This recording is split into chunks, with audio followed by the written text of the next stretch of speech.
Hello दोस्तों, आज हम जानेंगे कि अमेरिका और सऊदी अरबिया के बीच न्यूक्लियर डील हुआ है। तो इसके ग्लोबल इम्पैक्ट क्या पड़ेगा और फ्यूचर रिस्क क्या हो सकता है, उसके बारे में हम इस वीडियो में जानेंगे।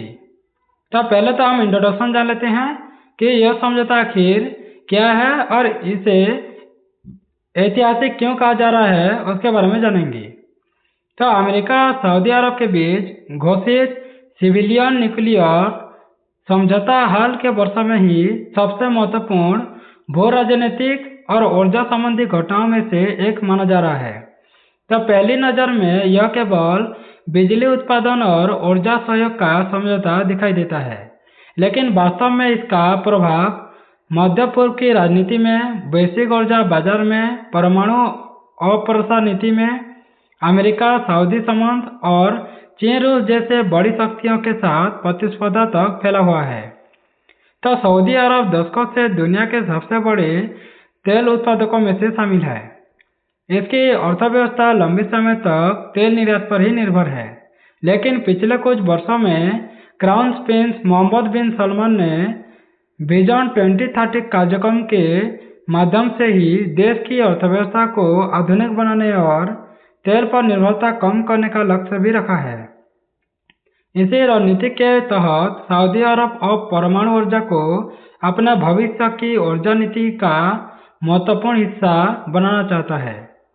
दूसरी ओर अमेरिका भी चाहता है कि मध्य पूर्व में उसका प्रभाव रहे, और पिछले कुछ वर्षों में चीन और रूस ने इस क्षेत्र में अपने आर्थिक और रणनीतिक संबंध बहुत मजबूत कर दिए हैं। तो यदि अमेरिका सऊदी अरब को परमाणु तकनीक उपलब्ध नहीं भी कराता है, तो संभावना थी कि सऊदी अरब चीन या रूस की ओर रुख करता, यानी वो चीन और रूस के साथ भी ये संबंध बना सकता है, यानी न्यूक्लियर डील कर सकता है।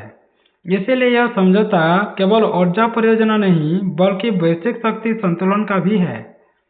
तो यही कारण है कि विशेषज्ञ इसे केवल एक तकनीकी समझौता नहीं बल्कि आने वाले दशकों की रणनीतिक साझेदारी का आधार भी मान रहे हैं। तो सिविलियन न्यूक्लियर डील क्या होती है और यह सैन्य परमाणु कार्यक्रम में कैसे अलग होता है, वो भी जान लेते हैं। तो जब भी परमाणु शब्द सुनाई देते हैं, लोगों के मन में सबसे पहले परमाणु बम की छवि आती है, लेकिन वास्तव में परमाणु तकनीक के दो अलग अलग उपयोग होते हैं। एक नागरिक होते हैं और एक सैन्य होते हैं, यानी मिलिट्री।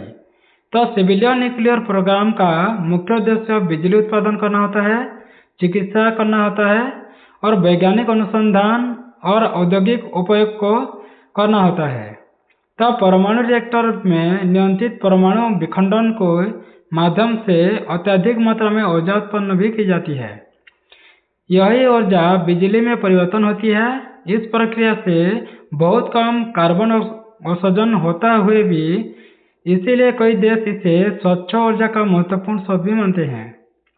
तो इसके विपरीत सैन्य परमाणु कार्यक्रम का उद्देश्य परमाणु हथियार विकसित करना भी होता है।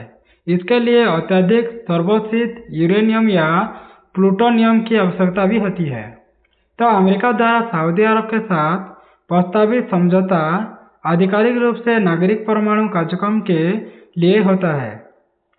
तो इसका उद्देश्य बिजली उत्पादन करना, औद्योगिक विकास करना और समुद्री जल को पीने योग्य बनाने जैसी परियोजना में सहयोग करना होगा। लेकिन यही वह बिंदु है जहां अंतर्राष्ट्रीय चिंता भी शुरू कर देती है, क्योंकि कुछ तकनीकें ऐसे होते हैं जिनका उपयोग नागरिक और सैन्य दोनों उद्देश्यों के लिए किया जा सकता है। इन्हें हम डबल यूज टेक्नोलॉजी भी कह सकते हैं। इसी कारण इस प्रकार के समझौते में सुरक्षा, निरीक्षण और अंतर्राष्ट्रीय नियमों का पालन अत्यंत महत्वपूर्ण माना जाता है।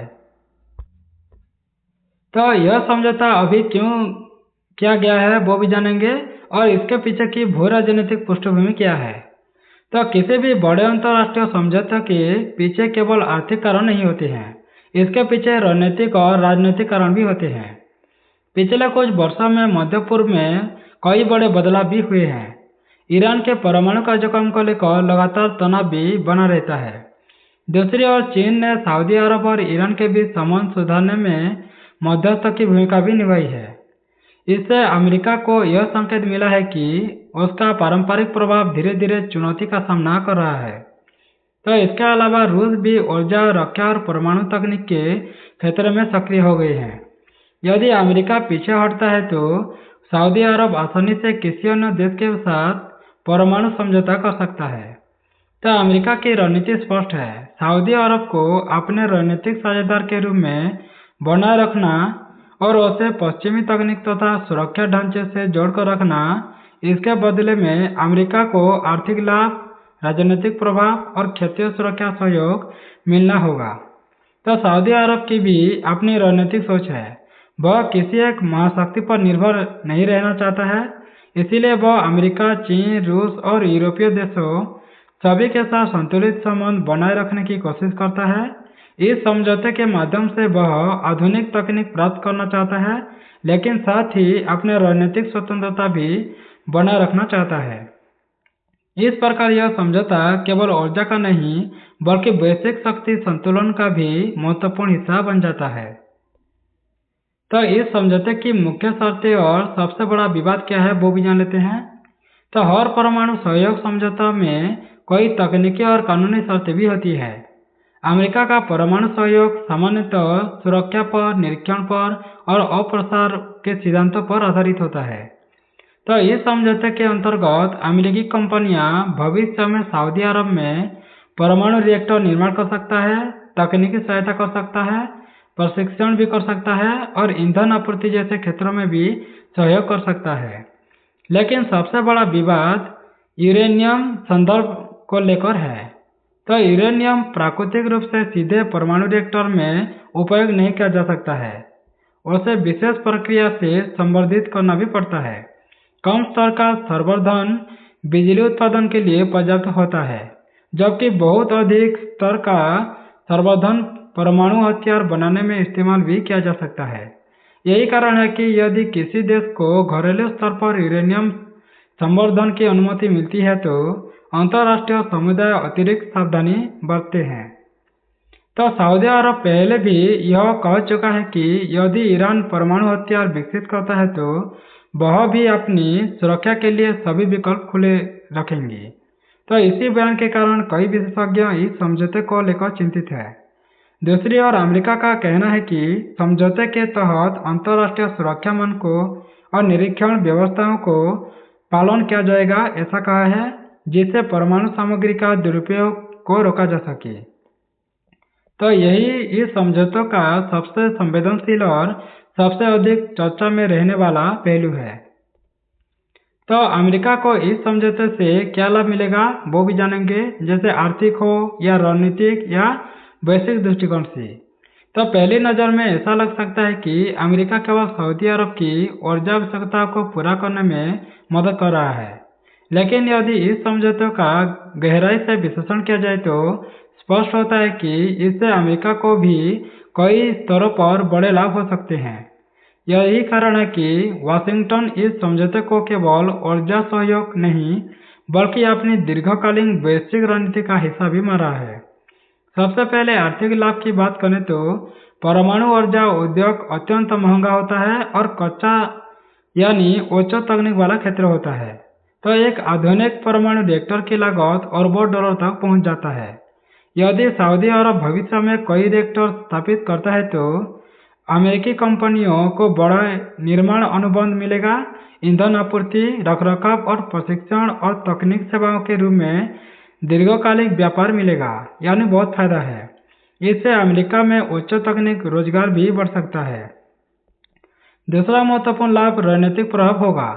पिछले कुछ वर्षों में चीन ने बेल्ट एंड रोड इनिशिएटिव और बड़े निवेश के माध्यम से मध्य पूर्व में अपनी उपस्थिति मजबूत की है। रूस भी परमाणु तकनीक और रक्षा क्षेत्र में कई देशों के साथ सहयोग भी बढ़ा रहा है। यदि अमेरिका इस क्षेत्र में सक्रिय नहीं रहता है तो उसका प्रभाव धीरे धीरे कम हो जाएगा। इसलिए यह समझौता सऊदी अरब को पश्चिमी तकनीकी और सुरक्षा ढांचे से जोड़े रखने के प्रयास भी चल रहा है।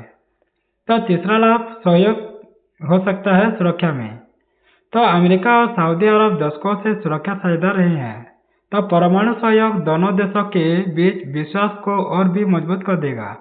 इसका साथ ही अमेरिका को भविष्य में क्षेत्रीय सुरक्षा के लिए, समुद्री मार्गों की सुरक्षा के लिए और आतंकवाद विरोधी सहयोग में भी लाभ मिल सकता है।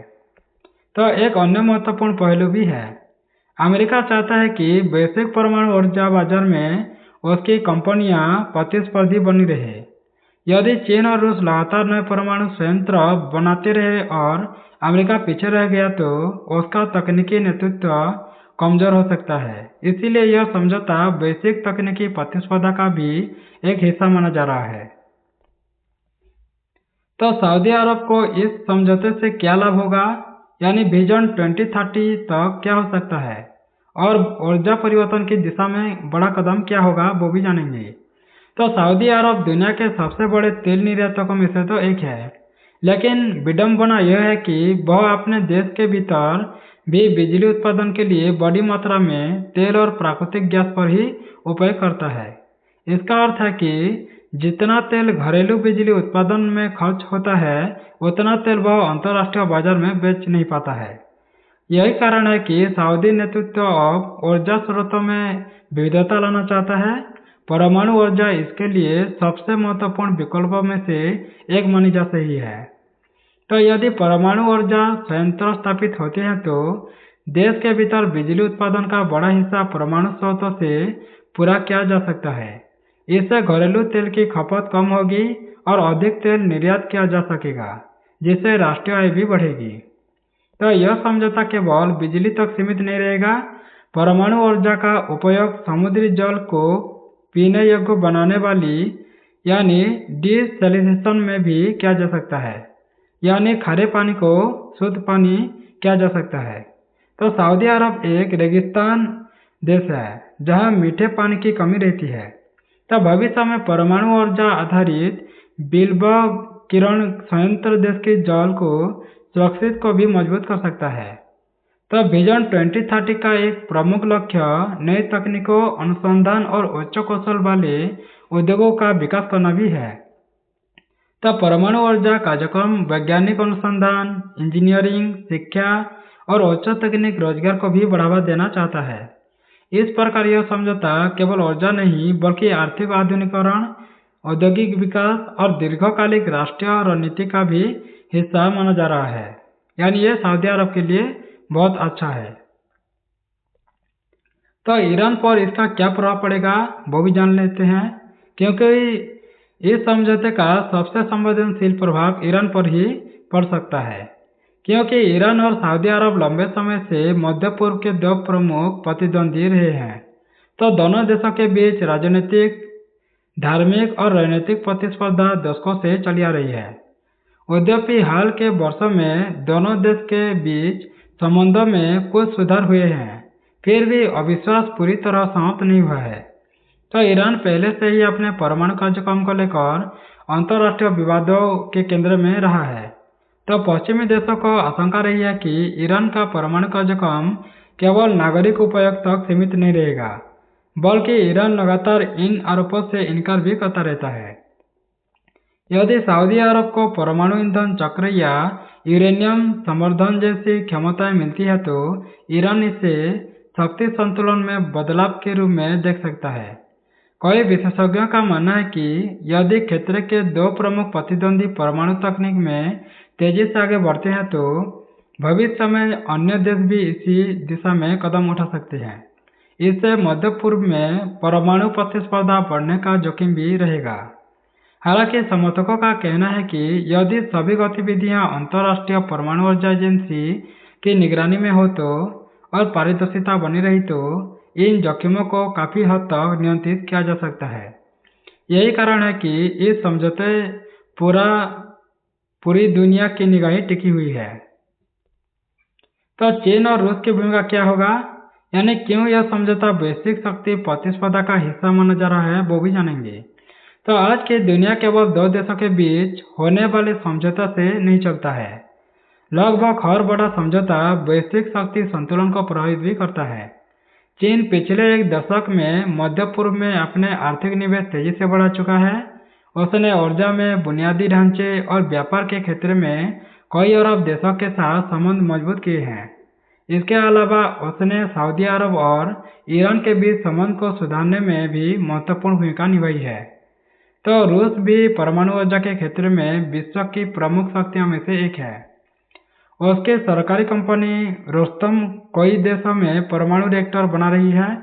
यदि अमेरिका सऊदी अरब के साथ यह समझौता नहीं करता है तो संभावना थी कि सऊदी अरब भविष्य में चीन या रूस के साथ परमाणु सहयोग को प्राथमिकता भी देता। तो अमेरिका नहीं चाहता कि दुनिया के सबसे महत्वपूर्ण तेल उत्पादक देशों में से एक उसकी रणनीतिक पकड़ से बाहर चला जाए। इसीलिए यह समझौता वैश्विक भू राजनीतिक प्रतिस्पर्धा का भी महत्वपूर्ण हिस्सा बन जाता है। दूसरी ओर सऊदी अरब भी अपनी विदेश नीति में संतुलन बनाए रखना चाहता है। वह अमेरिका के साथ सुरक्षा सहयोग जारी रखते हुए चीन के साथ आर्थिक संबंध और रूस के साथ ऊर्जा सहयोग भी बनाए रखना चाहता है। यही संतुलन आने वाले वर्षों में मध्य पूर्व की राजनीति को आकार भी देगा। तो भारत पर इस समझौते का प्रभाव क्या पड़ेगा वो भी जान लेते हैं। यानी ऊर्जा सुरक्षा कूटनीति और रणनीतिक संतुलन में कैसा कर सकता है। तो भारत के दृष्टिकोण से यह समझौता अत्यंत महत्वपूर्ण हो जाता है, क्योंकि भारत की ऊर्जा आवश्यकताओं का बड़ा हिस्सा खाड़ी क्षेत्र से ही पूरा होता है। तो भारत अपने कच्चे तेल की जरूरतों का बड़ा भाग सऊदी अरब, इराक और संयुक्त अरब अमेरिका यानी यूएई पर देशों से आयात ही करता है। इसीलिए खाड़ी क्षेत्र में होने वाला कोई भी बड़ा रणनीतिक परिवर्तन भारत की ऊर्जा सुरक्षा और अर्थव्यवस्था को सीधे प्रभावित कर सकता है। यदि सऊदी अरब भविष्य में अपनी घरेलू बिजली की जरूरतों के लिए परमाणु ऊर्जा का अधिक उपयोग करता है तो उसके पास निर्यात के लिए अधिक तेल उपलब्ध हो सकता है। इससे वैश्विक ऊर्जा बाजार में स्थिरता आने की संभावना भी बढ़ जाता है। हालांकि यह प्रभाव तुरंत नहीं दिखेगा, क्योंकि परमाणु संयंत्र के निर्माण और संचालन में कई वर्ष लग जाते हैं। तो भारत के अमेरिका और सऊदी अरब दोनों के साथ मजबूत संबंध है। अमेरिका भारत का प्रमुख रणनीतिक साझेदार भी है, जबकि सऊदी अरब भारत का एक महत्वपूर्ण ऊर्जा आपूर्तिकर्ता और व्यापारिक यानी भागीदार भी बनता है, व्यापार की बात करें तो इसीलिए भारत इस समझौते को संतुलित दृष्टिकोण से भी देखेगा। भारत स्वयं भी नागरिक परमाणु ऊर्जा के क्षेत्र में अमेरिका, फ्रांस, रूस जैसे देशों के साथ सहयोग कर चुका है। इस कारण भारत समझौता है कि यदि परमाणु कार्यक्रम अंतर्राष्ट्रीय सुरक्षा नियमों के तहत संचालित हो तो वह ऊर्जा सुरक्षा के लिए उपयोग हो सकता है। लेकिन यदि भविष्य में इस समझौते के कारण मध्य पूर्व में तनाव बढ़ जाता है तो या परमाणु प्रतिस्पर्धा तेज होती है तो तेल की कीमतें, समुद्री व्यापार के मार्गों में और वैश्विक अर्थव्यवस्था पर नकारात्मक प्रभाव पड़ सकता है। ऐसी स्थिति भारत के लिए चुनौतीपूर्ण भी होगी। तो इस समझौते की प्रमुख आलोचनाएं और संभावना जोखिम भी होते हैं।